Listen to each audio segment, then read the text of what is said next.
acara workshop pemodelan kerangka ekonomi daerah melalui analisis data statistik dalam rangka peningkatan kualitas dokumen perencanaan pembangunan Provinsi Kalimantan Timur dalam keadaan sehat.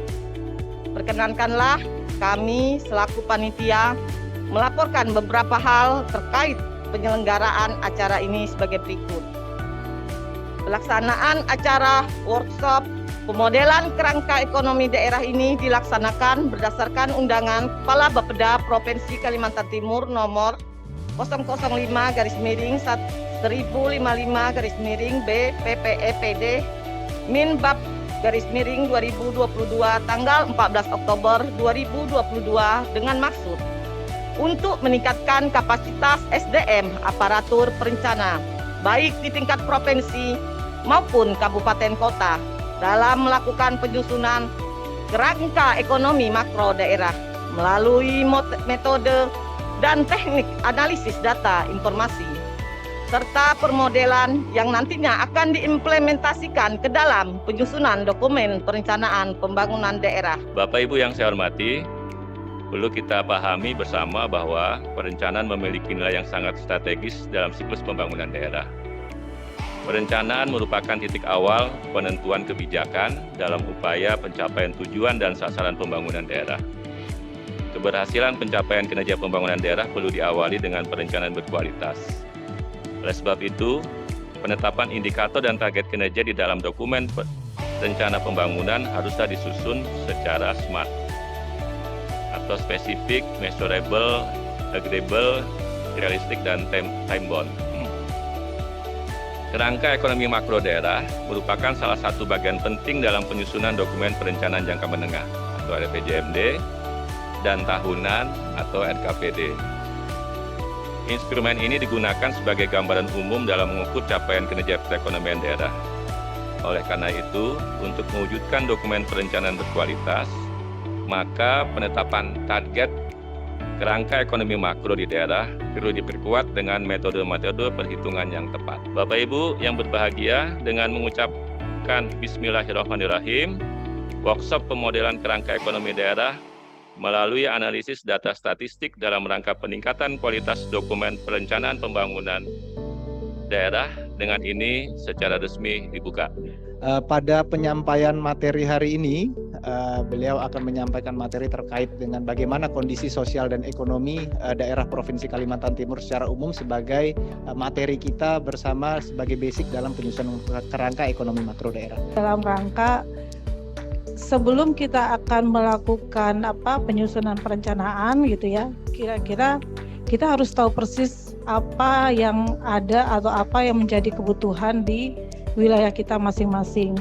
Dan bagaimana kita bisa mengetahui itu, tentunya kita perlu informasi yang bisa kita dapatkan dari berbagai data statistik yang disajikan.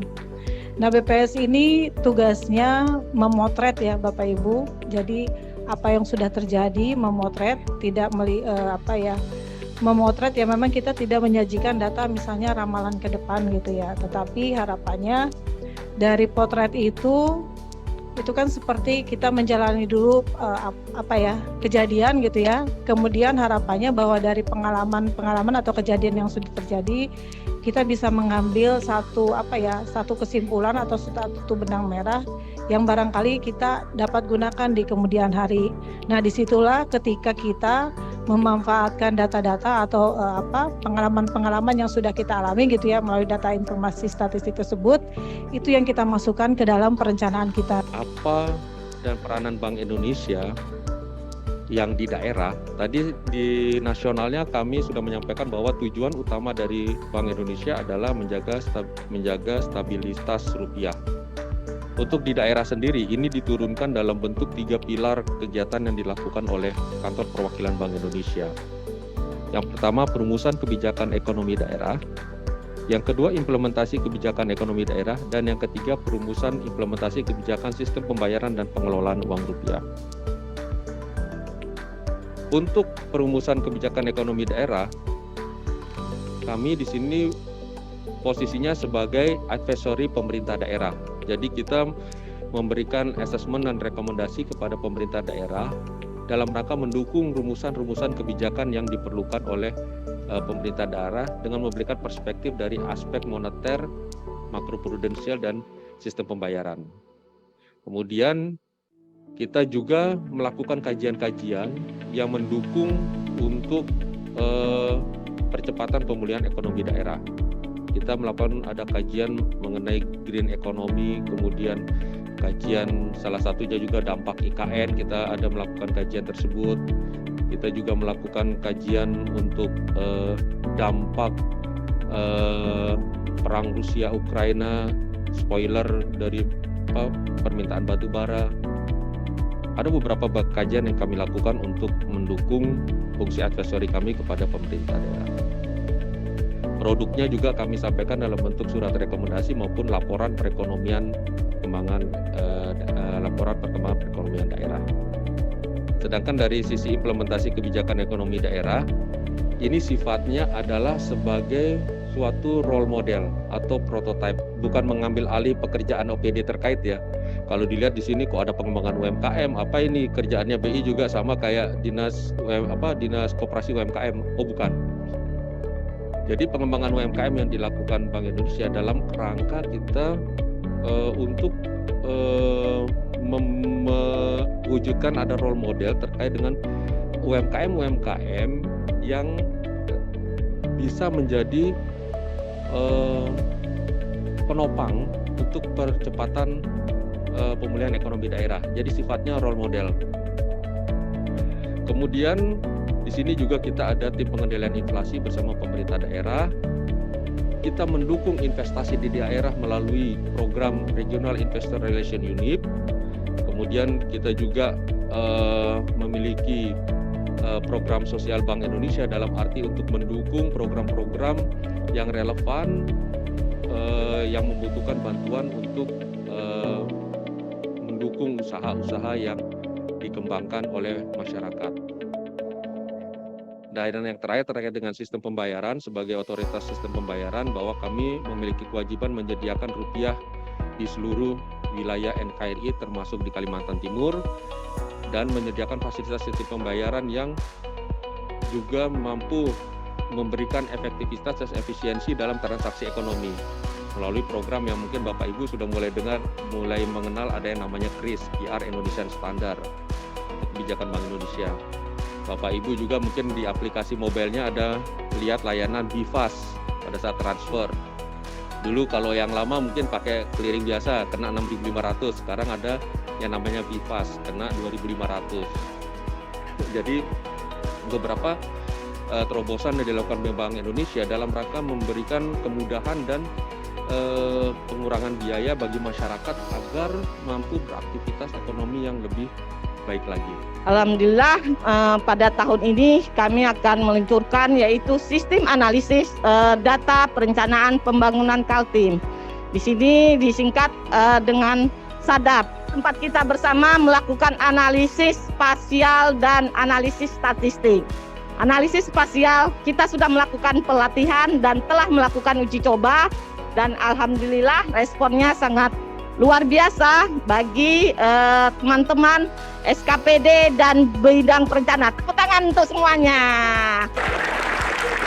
Bagaimana kemarin Pak Agus Puskesmas yaitu melihat daerah rawan bencana, kemudian juga Dapodik, data pendidikan kita sudah dapatkan datanya bagaimana kita nanti bisa menganalisis semuanya itu dan nanti ke depan tentunya perencanaan pembangunan daerah kita tentu harus berkualitas. Dan Bapak Ibu, tujuan jangka pendek dalam SADAP ini sampai di bulan November nanti yaitu Bapeda dan SKPD dapat melakukan pengolahan data informasi geospasial dan melakukan analisis spasial dan analisis statistik untuk penyusunan dokumen perencanaan daerah. Karena RPD juga kami susun di tahun ini juga. Kemudian Bapeda dan SKPD nanti dapat memperoleh informasi hasil analisis spasial dan analisis statistik untuk penyusunan dokumen perencanaan daerah. Jadi Bapak Ibu nanti Bapak Ibu tinggal klik informasi gaspal tematiknya nanti akan tersaji secara langsung, yaitu hasil overlay-nya, dan nanti akan kelihatan bagi siapa saja yang bisa melakukan analisis spasial. Jadi Bapak Ibu, misal Pak Dayat melakukan analisis spasial, mungkin banyak Pak Dayat yang melakukan analisis spasial, tapi perangkat-perangkat daerah juga bisa melakukan analisis spasial. Nanti ada nama yang keluar bagi perangkat-perangkat daerah yang melakukan analisis spasial, dan itulah yang kita gunakan untuk penyusunan dokumen perencanaan baik dalam RPD maupun rensranya perangkat daerah.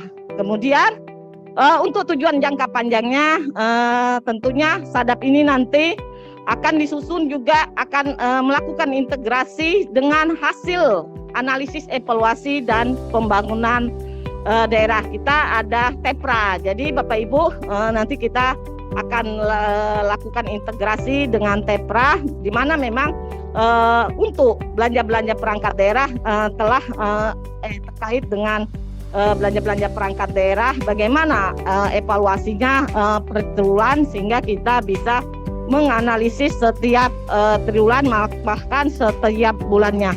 Dan kami harapkan nanti di tahun depan kami akan melakukan integrasi hasil analisis ini dengan kabupaten kota juga. Jadi kami harapkan dukungan kabupaten kota untuk integrasi terutama geoportal terlebih dahulu, dan nanti Bapak Ibu bisa bersama-sama nanti dengan kami melakukan analisis. Kemudian Bapak Ibu, dan pada SADAP ini juga ada menu yaitu terkait dengan analisis statistik.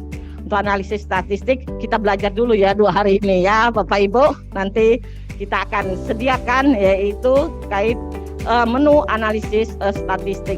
Kemudian Bapak Ibu, untuk manfaatnya tentunya untuk manfaat kami di Bapeda Provinsi Kaltim sendiri, dokumen perencanaan pembangunan daerah disusun yaitu tentunya disusun berkualitas ya Bapak Ibu, terukur dan terarah melalui pendekatan tematik, holistik, integratif, dan spasial, dan itu adalah amanat di Permendagri 86. Kemudian penetapan target, indikator, tujuan, dan sasaran dapat dirumuskan secara tepat. Untuk manfaat eksternal nanti yaitu bagaimana penerapan analisis data spasial dan statistik dalam proses perencanaan pembangunan daerah diharapkan dapat meningkatkan capaian kinerja dan efisiensi anggaran perangkat daerah, dan ya kemudian rencana program dan kegiatan serta target kinerja perangkat daerah dapat disusun berdasarkan data yang lengkap, valid, aktual, serta memperhatikan hasil evaluasi pelaksanaan tahun sebelumnya. Jadi Bapak Ibu, kita harapkan semua kita bersama-sama provinsi dan kabupaten kota bertekad untuk menghasilkan dokumen perencanaan yang berkualitas, dan tantangan ke depan kita memang cukup luar biasa. Kita menyusun RPD, RPJPD, dan RPJMD.